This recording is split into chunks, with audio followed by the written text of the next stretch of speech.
ने इसका अर्थ बताया। क्या बताया?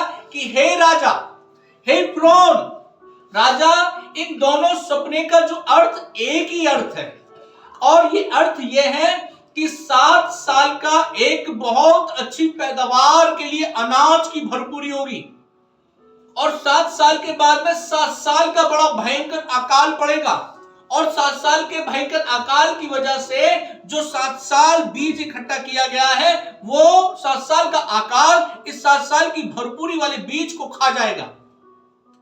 अब उसने कहा कि क्या किया जाए? यूसुफ ने कहा जब अच्छी फसल होने पर है तो एक काम किया जाए, सबसे वो गेहूं, वो अनाज को खरीदकर बड़ी बड़ी बखारियां बनाकर उस अनाज को उसमें सेव कर दिया जाए। हालेलुया!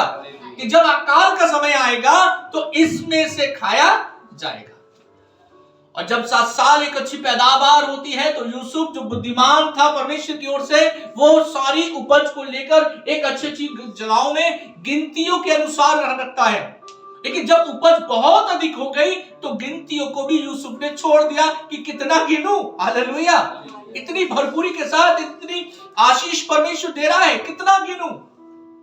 लेकिन उस 7 साल की अच्छी फसल के बाद में, पैदावार के बाद में, अब 7 साल का अकाल पड़ने पर है। अब आसपास के गांव के क्षेत्र के लोग क्या करने लगे? अब अनाज मांगने के लिए मिस्र में आने लगे। हालेलुया! पहले लोगों ने अनाज को खरीदने के लिए पैसा देकर, क्योंकि जितना उनके पास पैसा था, पैसा देकर अनाज खरीदा, अपने घर को बार को चलाया, और मिस्र के आसपास के तमाम देश मिस्र से अनाज लेने लगे। और एक समय आया, आसपास के गांव क्षेत्र के लोगों का, देशों का पैसा जब खर्च हो गया, वो आकर राजा के सामने गिड़गिड़ाने लगे कि हे राजा, क्या हम तेरी प्रजा भूखा मर जाए, क्योंकि अब हमारे पास में अनाज खरीदने के लिए पैसा नहीं है, क्या हम तेरी प्रजा भूखे मर जाएं? तब वो एक और रास्ता निकालता है कि तुम एक काम करो, अपना खेत और अपनी भेड़ बकरियों को देकर अनाज हमसे खरीदो।